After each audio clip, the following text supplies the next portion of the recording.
તો જય માતાજી મિત્રો, ગુડ મોર્નિંગ। તો વાગે આપણે 8 અને 8 વાગે આપણે વ્લોગ સ્ટાર્ટ કર્યો ગાઈસ। તો આપણે આવ્યા તો હોતીવાળા ખેતરે ફોટો મારવા માટે।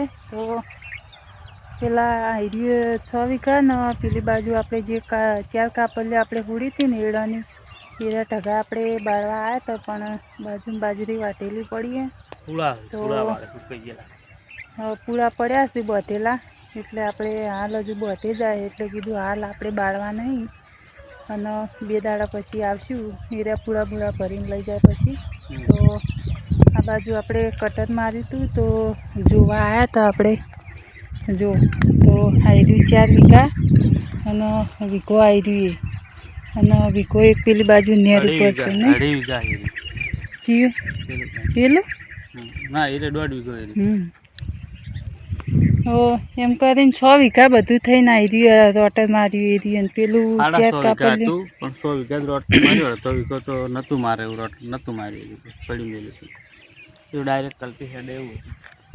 તો હવે જઈએ ઘેર આપણે, કેમ કે મોટો મારીને હેડ્યા કોઈ બૈડ્યું નહીં વળકણ આવીને હળગાવા હતા પણ તમે જ ના પાડો એટલે ભાઈ મારે કેવું કે વાયરો છે ને આપણે બાજુ કોકનો ભજવાર થયું નહીં કરું 1-2 દાડા ચેડ બાર છે શું ફેર પડશે પણ હું આ તો કોઈનું તમખો બમખું ના ઉડે તો કે જો અમારે હળગાઈ બાજે એટલે 2 દાડા પડી મળે 2 દાડા પછી આપણે તો જઈએ હવે આપણે ઘેર। તો આમાં એક દરનું હાલ ફોન કરે છે એટલે ફરીથી પાછું એક કલ્ટી એક ફેરો મરાઈ દઈએ। તો ડંઠા તો છે ને જો ઢગા ના થાય તો જો આ બાજુ આપણે ખેતરનો નજારો આપણે તમે જોઈ શકો છો। આપણે પેલા ચોવાડમાં તો તમે રોજ જોવો જ છો આપણે વિડીયોમાં, તો આ બાજુનો નજારો તમે જોઈ લો। શું કહેવું એનું નહીં, આપણા ગાઈસ મિત્રોને કીધું આપણા પેલા ખેતરનો તો રોજ તમે નજારો જોવો જ છો।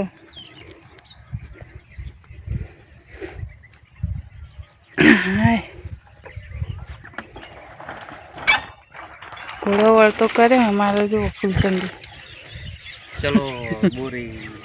તો મિત્રો આપણે વ્લોગમાં જોડાયા, આપણે જઈએ ઘેર હવે।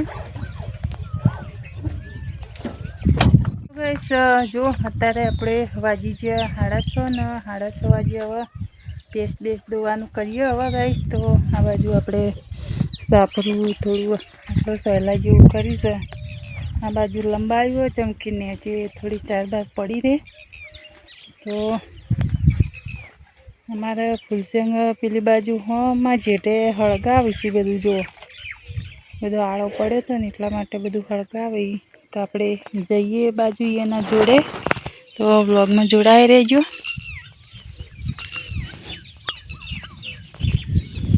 મિત્રો આપણે કપા પાવાનો હતો પણ આપણા 2 વારા આપણા હતા નહીં એટલા માટે આપણે હવે કાલથી આપણો વારો આવશે। તો કાલે વારો છે એટલે કાલ કપા પાસ્યું એમાં એરંડા હતા એટલે જો કેટલા બધા એડા ઉજ્યા એમાં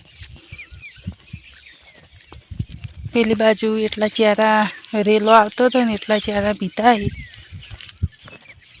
આ બાજુ જો બધું હાળો કેટલો બધો હળગાયો, ઠેઠ પેણાથી મેળવાનું હતું એનું આમ પેણાથી ઠેઠ ચેઢો આખો હળગતો આવો તો અમે મસ્ત બધું ચોખ્ખું થઈ જાય ચેઢા ઉપર, પેલું ખંતા તો બધું ખાસલું બળી જત એટલે જ ને એ પેણાથી જ હળી મેળવાની હતી। જૂનું ખાહલું ભૂકું પડ્યું ને તે ગંધાતું થાય પછી કોઈ જનાવર બનાવરમાં પહેરી એટલા માટે કીધું આરું હળગાઈ બાળે આ પેલું વચ્ચે ઊભું રહ્યું ને એવું આ પેણા ઊભા ચેટે બધું છે એ ઠેઠ નાકામથી હળી મેળવાની હતી। હળગ તો પણ હળવા હોમા વાયરાનું જાય તો એટલો બધો ના પોકે।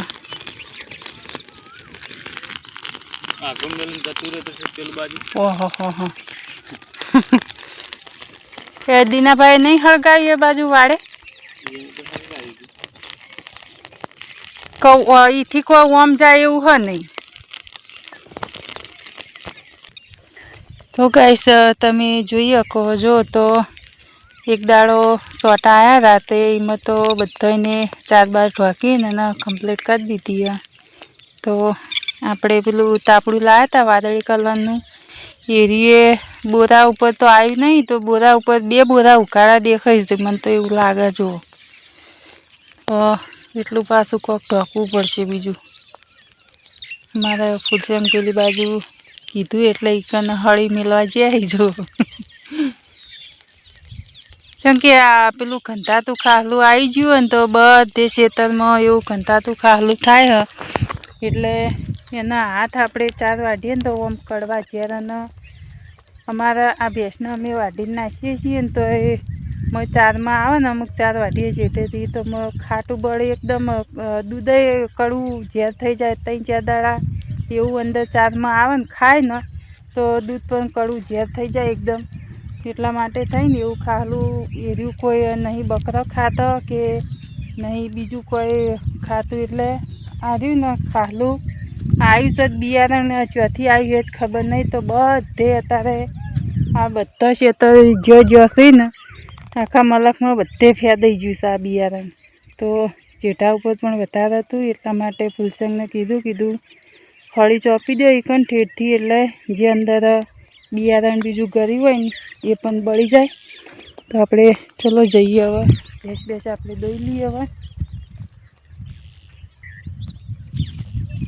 કપડાં સુકાય તો છે પણ કાલે પાણી આવશે એટલે કાલે વાળશું. સવારે વહેલી લાઈટ આવે છે.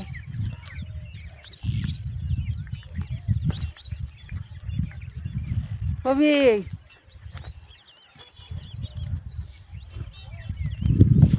જો હવે